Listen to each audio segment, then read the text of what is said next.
A VPN, short for Virtual Private Network, is a privacy protection tool that is quickly becoming a must-have. But why do you need a VPN, and how does it work in the first place? A VPN helps your data travel through the internet safely, without big companies or cybercriminals being able to spy on your online activities. Also, a VPN swaps the real location of your device with a new one. This way, you can virtually travel to any country around the globe. So, who can benefit from a VPN? If you're worried about your online privacy, a VPN makes sure your identity and private information are not exposed when you go online. If digital security is your top priority, a VPN gives a nice additional layer of security. It encrypts your data so nobody could see what you send and receive. If you are a human rights activist whose freedom of speech is restricted, a VPN helps you to bypass censorship and speak to the world. Or, if you're on holiday in another country, with a VPN, you can bring your home entertainment anywhere you go. Here's a pro tip: check out Surfshark VPN. It has everything you need in a premium VPN, awesome speeds, and industry-leading protection that covers all of your devices. All you have to do is click connect. Secure your digital life and enjoy everything good that the internet has to offer with a VPN you can trust. Click link in the description and get 81% discount for your first order. Preparing clothing. Choose your swimsuits. Water parks usually don't allow guests to go into the water without swimwear. Always check the individual water park's dress code before you begin trying on swimsuits that you may want to bring. They are the experts and have regulations in place for safety that you may not have considered. Pack swimsuits that fit well. Water slide attractions are more physical activities than swimming in a regular pool. You don't want the suit to be loose enough to fall off or so tight that it rides up. Your bathing suit should be comfortable to walk around in. Some parks don't allow shirts or cover-ups on rides. Don't bring swimsuits that have zippers, buttons, belts, rivets, or metal ornaments. You may not be allowed to get on certain slides with them because they can cause damage to the equipment at the water park. Furthermore, you don't want them to get caught on anything and cause your swimsuit to tear. Bikinis are not recommended for water parks. They tend not to stay put on water slides, and some parks even forbid skimpy bathing suits. For females, one-piece swimsuits are advisable. Look for suits with straps in a sports bra style so that they don't slide off your shoulders. Avoid suits with ties that can come undone. Plan your outfits. You may want to arrive at the park with a bathing suit under your clothes so that it's easier to get ready in the locker room. Choose casual clothing with a top that's easily removable. Long-sleeved shirts and cover-ups can reduce your exposure to the sun. Keep in mind that you may not fully dry after going on water rides. Bring a comfortable jacket or sweatshirt so that you won't be as chilly if the weather gets cooler as the day wanes. If you're going to an outdoor park, consider bringing a hat to help shield your face from the sun. Bring a second set of clothes. Pack a change of clothes that will be easy to slip into later in case your clothes don't dry. Include an extra pair of undergarments to go home in. If you're going to divide up your day at the water park, consider bringing an extra set of bathing suits per person so that you don't have to put back on a suit that is still wet. For example, tearaway athletic pants can be snapped on so that you don't have to stand on one leg to put your pants on in a potentially wet locker room or bathroom. Take a set of sport clothes if applicable. You may want to bring a set of sporty clothes and shoes for each person in addition to water apparel. Check out what activities the water park has to offer before you go. If the park has attractions that aren't water-related, such as zip lining, laser tag, or a ropes course, you will probably want to bring appropriate gear for that. Pack shoes. You will probably be walking around on concrete, and it may be hot if the park is outside, so you want to have a better plan than bare feet. Bring water socks, flip-flops, plastic shoes, or water shoes. Keep in mind that depending on the park, you might not be allowed to wear water shoes on the rides or in the pools. Have sandals with treaded or rubber soles to minimize your chances of slipping on wet walkways. Bring sunglasses. Consider bringing sunglasses with a strap if you want to wear them in the water where permitted. Polarized sunglasses will reduce the glare from the water. If you want to wear regular eyeglasses, you should confirm that you are allowed to wear them on rides. Some attractions may permit eyeglasses with a head strap only. Packing swimming accessories. Bring towels. Bring at least one large absorbent beach towel per person. Some parks ask you to bring your own towels, while others offer towels to use for free, for a rental fee or by purchase. However, they may not be long enough to wrap around you or thick enough to dry you adequately. Your best bet is to bring your own, then you don't even have to check ahead to find out about towel availability at the park. Find out about required and permitted flotation devices. Some water parks offer life jackets you can use for free. If you want to bring any pool noodles, water wings, or inflatable pool toys with you, check with the park first to make sure they are permitted. If there are children coming with you, make sure to ask about flotation devices required for them. Try asking, do children of a certain age or height need to wear life jackets or vests? If the answer is yes, you can also ask, do the life jackets need to be Coast Guard approved? Are they provided at the water park, or should I bring my own? If your child is a practiced swimmer, you may want to follow up these questions with, is there any type of swimming test exemption from this rule? Water wings are considered swimming aids but should not be used as a replacement for life jackets or life preservers. Some water parks don't allow swimsuits with built-in tubes. Pack goggles. You can wear swim goggles to shield your eyes from getting splashed on a raft ride.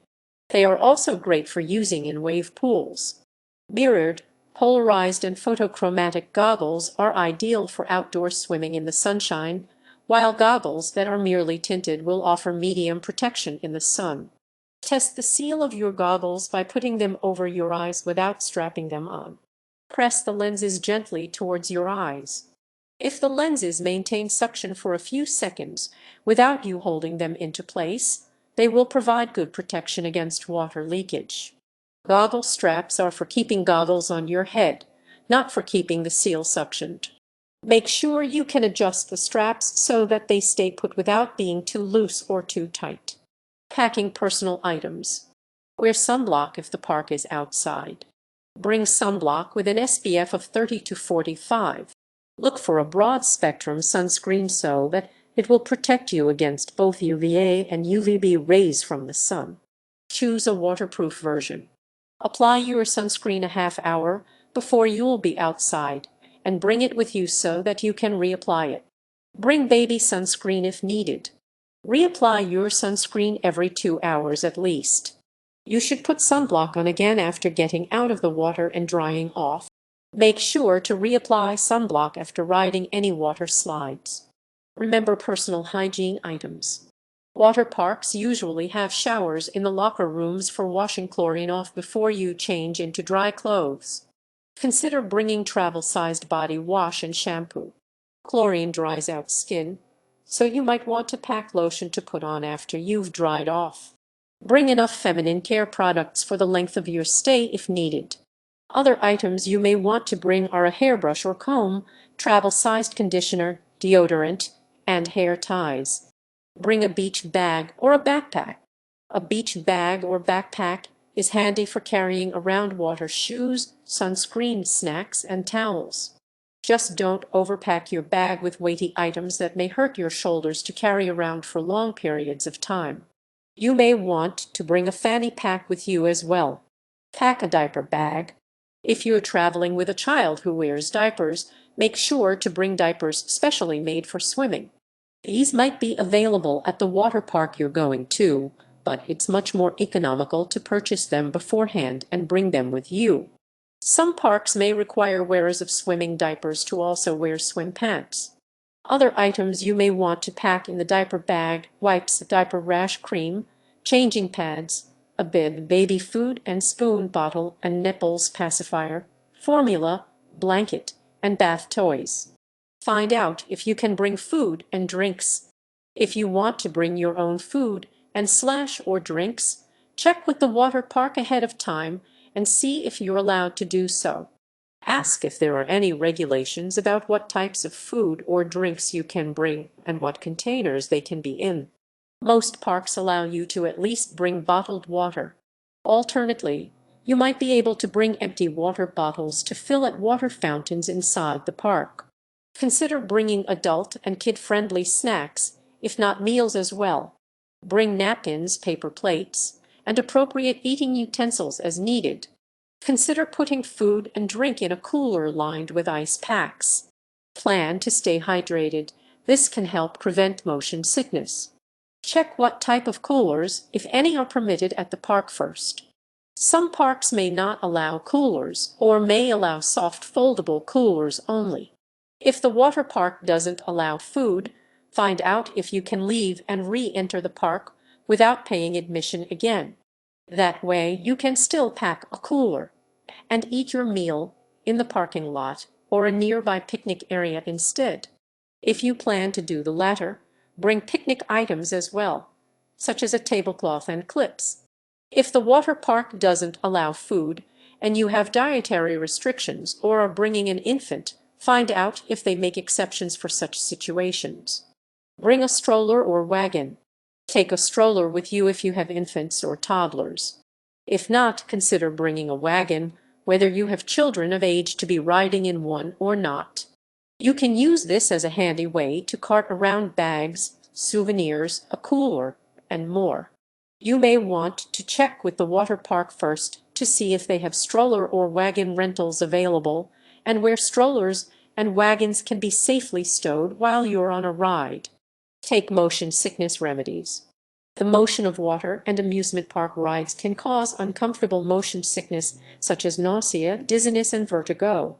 The most effective way to combat motion sickness is to prevent it from happening. Consider taking an over-the-counter antihistamine 30 to 60 minutes before you arrive at the water park. Look for medication containing meclizine, Antivert, or dihydrogenate Dramamine. Those most at risk for getting motion sickness are children ages 2 to 12, women particularly when menstruating, pregnant or taking hormones, people prone to migraines, and those taking certain medications. Infants and toddlers are typically immune. If you have a history of motion sickness or other reason to believe you may experience it at the water park, consider talking to your healthcare provider about a possible prescription option. Scopolamine is a transdermal patch which is put behind the ear 4 hours beforehand and is considered a first line of defense against motion sickness. Bringing valuables. Leave jewelry at home. You don't want to risk losing or damaging your jewelry. You may not even be allowed to wear jewelry on certain rides. Your fingers will shrink in cold water, and if you're wearing a ring, it can easily slip off, especially if you're riding water slides or going in a wave pool. Water parks use chemicals like chlorine to keep water safe and clean, and these chemicals can damage the metal used in jewelry. Don't wear a watch to the water park. Even if the watch is labeled as waterproof or water resistant, there is no watch that is completely waterproof, especially when it will be submerged underwater forcefully at water park attractions. Keep any necessary valuables in a plastic bag. Bring sealable, waterproof bags. Carry some money with you in case you want to buy food, beverages, souvenirs, or any items you may have forgotten to pack. Some water parks also take major credit cards for admission tickets, gift shops, and food. You may also want to rent lounge chairs or other equipment at park. Check with the park first about storage locker fees, since some storage lockers may only accept quarters. Bring 2 sets of keys to your vehicle and keep them in different places. This is a safety precaution in case you lose a key. You may want to put money or a credit card, your license, a car key, and a cell phone all in one waterproof bag to be stored in your locker. Keep the key to your locker around your wrist throughout your stay at the water park. Decide if you want to bring your cell phone. You may want to leave your cell phone at home so that you don't risk losing or damaging it. If you want to bring it, however, you should strongly consider leaving it either hidden in your vehicle or in a locker at the water park. You might want to leave a car charger with it as well, if you think your battery may get low. Consider bringing a waterproof camera. A disposable, waterproof camera would be less of a loss and less likely to get damaged than a smartphone or digital camera. If you're planning to bring some type of camera, note that some water parks don't allow selfie sticks or monopods. Bring film and slash or batteries if your camera needs them.